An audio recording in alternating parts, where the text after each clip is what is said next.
Good evening and welcome to News Channel 8. I'm Jerome Aegean, and these are some of the top stories we have for you tonight. St. Thomas teachers play nicey-nicey and warm up to the governor. An exclusive interview with Senate President Ronald Russell. And first-degree murder charges for a domestic violence suspect. These stories and more are up next on News Channel 8.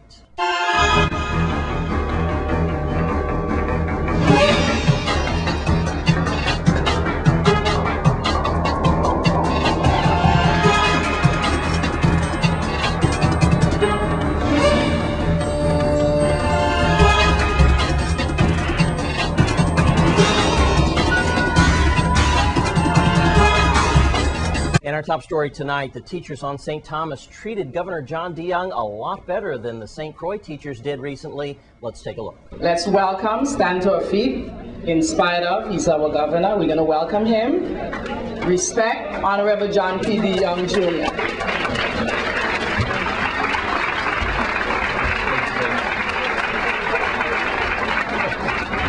Good morning. Good morning, everyone. Good morning.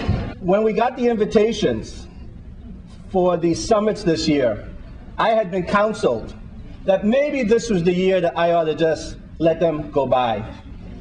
And this is the year that I should just slip on through. You've been reelected. Therefore, don't worry about them because the last few months have been difficult months for everybody. And the choice words of some of your leadership have been very choicey, to say the least. But I wanted to come here for one and several very specific reasons. One, because I think you are the largest group of professionals in these Virgin Islands and in the District of St. Thomas and St. John.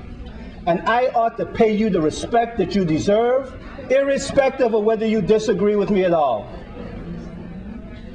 That you are the individuals that will shape and entice and induce and capture the imagination of our young people. And Senate President Ronald Russell had some pretty harsh words to say about St. Croix teachers. News Channel 8's Wes Small files this exclusive story.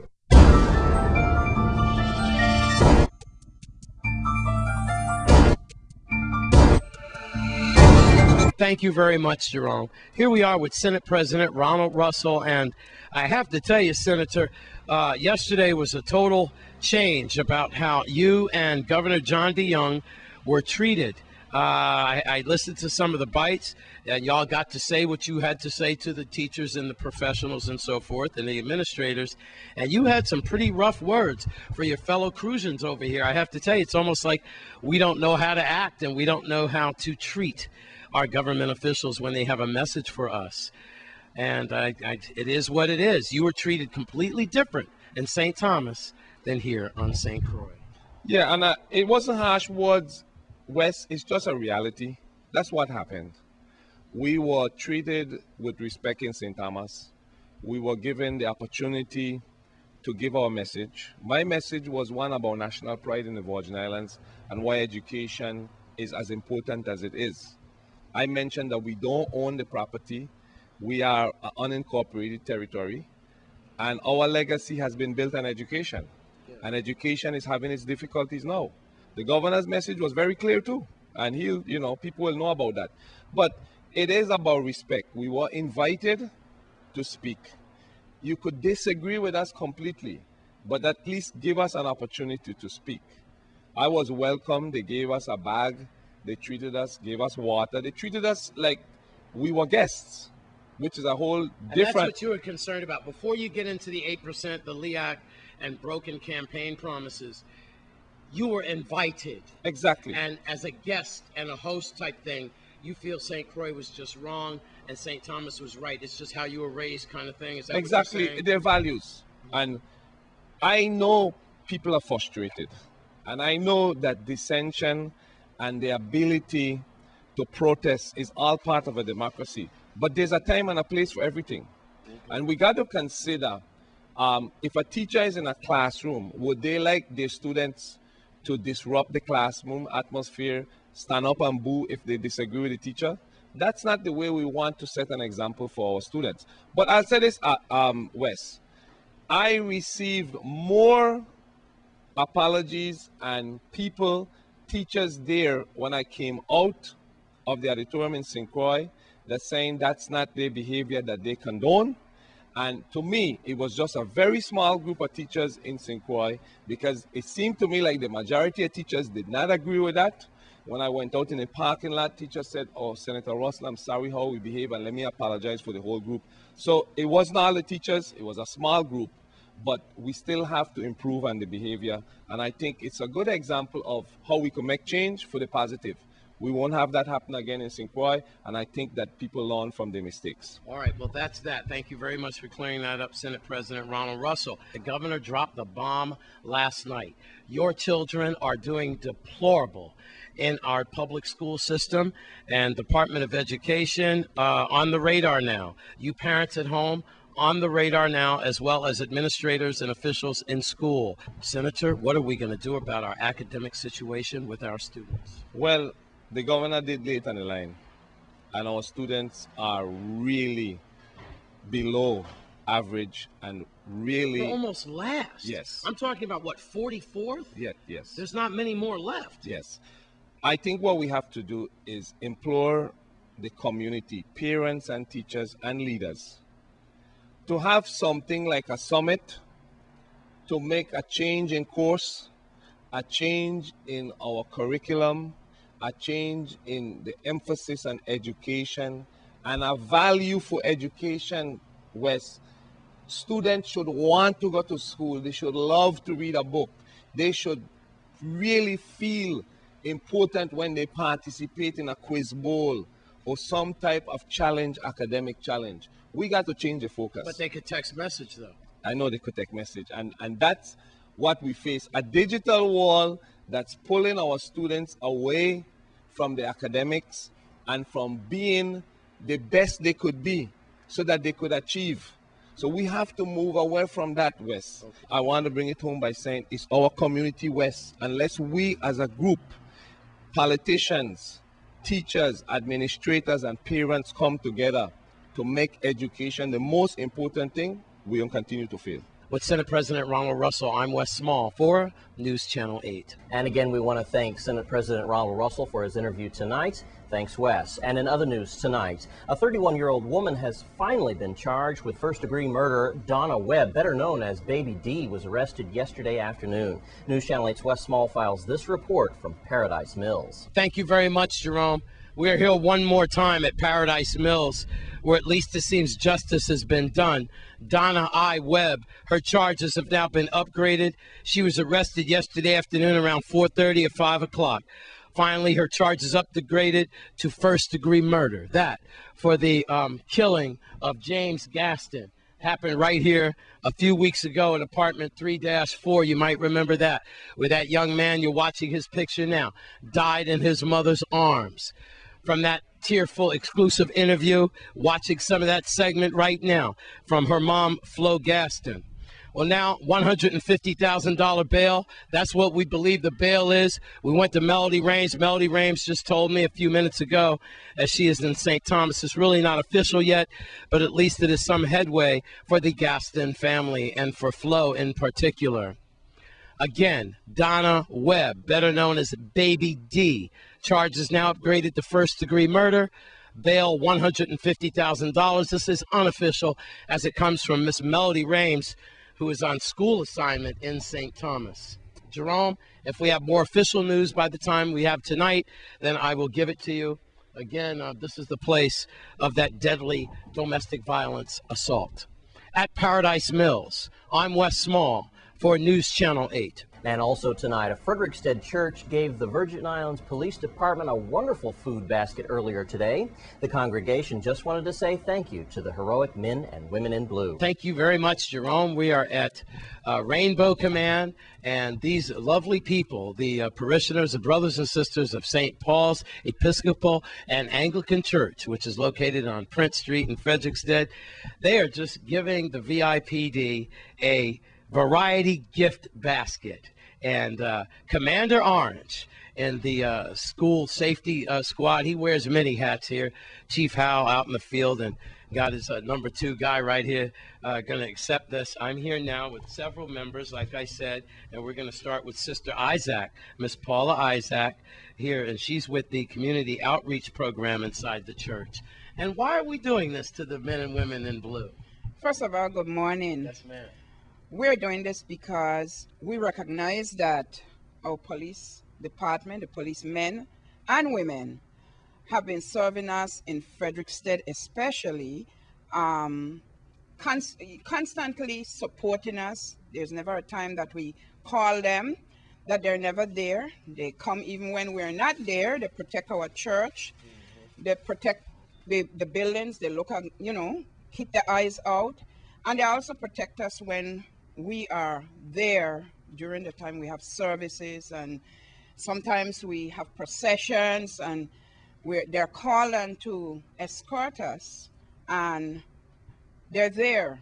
They never refuse to answer. Now, we know it's their job, but we wanted to support them, to encourage them, to tell them we appreciate them, and to thank them for their presence in our community in Frederiksted and in the entire island. So we decided that we would like to give them just a small appreciation, show a small appreciation and thank you for their services, to encourage them and to tell them that we care. Commander Orange, you're getting ready to get a plaque here from St. Paul's here. And what do you have to say on behalf of the VIPD?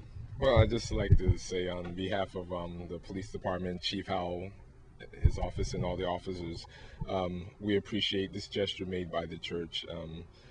The men and women in the VIPD do work very hard, and it's nice to know that, the things we do are appreciated. So this is a nice little token that, help to lift the spirits of the troops. Thank you very much. Yeah, Charles, congratulations to y'all. Y'all give yourselves a round of applause. If there's other people here, they do the same thing.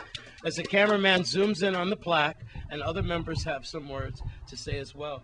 Miss Williams, you're the finance chair, also the secretary, and here's the plaque here that you're giving. This is a small token in thankful appreciation for all you do in our community to protect us, keep us safe. And I want to say on behalf of our pastor and rector, Edward Thompson, the wardens, our parishioners, we want to present this basket to Sergeant Orange on behalf of the police. All right, congratulations. Thank you. Just again, I want to thank the church for this kind gesture. It seems like it's a little thing, but stuff like this, like I said before, it boosts the morale of the officers in the field. So thank you again very much. Thank you for law enforcement, and thank you for the churches to recognize what the law enforcement does for our community. At Rainbow Command, I'm Wes Small for News Channel 8. Thanks, Wes. And again, we want to congratulate the congregation for doing such a good deed for our men and women in blue. When we come back from this break, news out of St. Kitts. Stay with us on the Caribbean Report.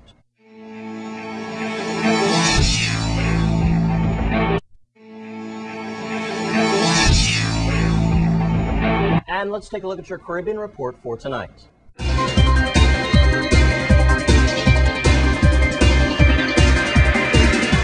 In your Caribbean Report tonight, we start in St. Kitts and Nevis, where they are preparing for negotiations of maritime boundary issues. In February, the Minister of Tourism and International Transport, Senator Richard Scarrett, informed the Cabinet that St. Kitts and Nevis has overlapping or disputing maritime boundaries with the Netherlands Antilles, St. Eustatius, Venezuela, the French Antilles, St. Barths, Antigua and Barbuda, and Montserrat. He said that the government believes that there's a clear benefit to the resolution of the country's maritime boundaries. Firstly, it will definitely establish a maritime space for which St. Kitts and Nevis will be able to exercise various rights as a matter of international law. We turn to Barbados, where Prime Minister Frudendale Stewart has made it very clear he will not be tolerating any obstacles to the establishment of the efficient transport facility in his region. He reiterated the call for which he made at the CARICOM Heads of Government meeting in St. Kitts earlier this year during the opening ceremonies of the Caribbean Shipping Association's 41st Annual General Meeting and Exhibition. Stewart emphasized that it was potentially obvious insists that the interregional transport will be the lifeblood of the vibrant CARICOM single market economy. And finally, that brings us to LIAT, where the three major LIAT shareholder governments have said that the airline's very survival is at risk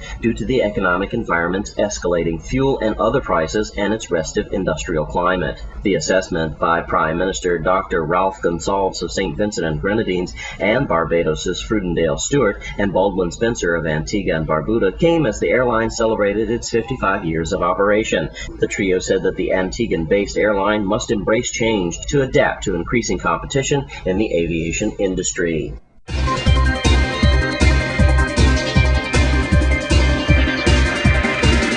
And that's your Caribbean report for tonight. And Miss Bryson of Elena Christian has another update for her musical requests for students. The Elena Christian Junior High School Cultural Program will be having a meeting tomorrow, October 19th at 5:30 p.m. in the school's auditorium for all of the students who have signed up to be members of our school's steel ensemble, Makajumbi group, and our quadrille dancers. I'm asking that all parents whose students have brought home a registration packet, please come to the meeting tomorrow so that we can start to formulate what we need to get these groups going. Once again, I'm inviting you to a meeting on Wednesday, October 19th at 5:30 p.m. in our school's auditorium. All those students who are interested in being members of our steel ensemble, our Makajumbi group, and our quadrille dancers. Please, parents, come on out, support your kids at this time. We have a lot of things to discuss in getting everything on board. I'd like to thank all of the sponsors who have come together to help us here at the Elena L. Christian Junior High School in getting all these programs together. Once again, on Wednesday, October 19th at 5:30 p.m., parents whose students have brought home a registration packet from the Elena Christian Junior High School Cultural Program, we're asking you to attend a very important meeting here at our school at 5:30 p.m. Thanks, Miss Bryson. And when we come back, we've got a rollback sale for you. Stay with us to find out where.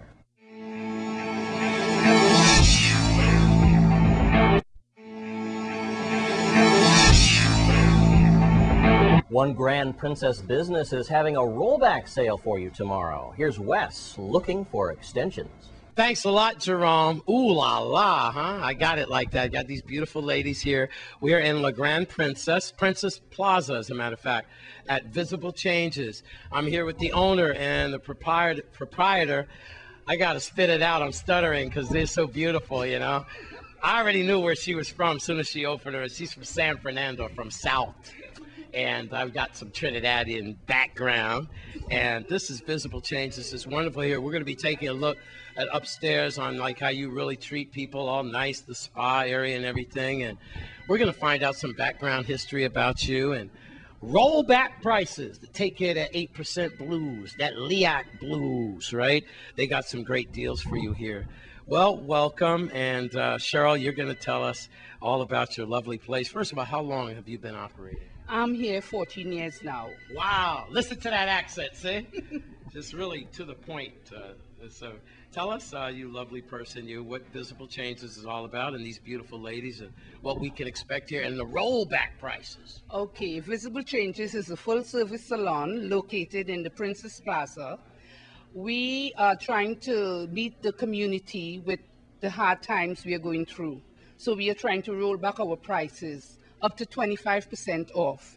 Tomorrow in the Avis, we will be featuring 2 days of everything in the store, 25% off. According to how it goes, we're going to extend it until Saturday. These are my two workers, Leandra and Mary. And they Also will tell from Trinidad you, too? Mary. Mary and Leandra. St. Croix. Leandra, Crucian born. Yes. What does it mean at a time like this, rollback prices? You know, because I got to tell you, things are rough, but isn't it good to like feel and look glamorous? Oh, yes. I do manicures, pedicures, hairstyles, a lot of stuff. How am I living? These are home You done. need it done. Yes. These are home done. You're saying like, Yes. No, I don't bite my nip, but they can use some help. Yes, really. Man, look how you looking at her. You just stepping back like, come on, help me out, Mary. Hi, hi. Can I take my shoes off and we look at my feet there? No, it's okay. It's okay. But I could put on some weave and help you. Some weave? Yes. Whoa! Wait a minute. I just said about my bunions. Now you're going to work on my... Wow. Okay, well, that's good. Yeah. Weave? Yes, I do weaving and... Men get weave? Yes, they could. I'm done with you.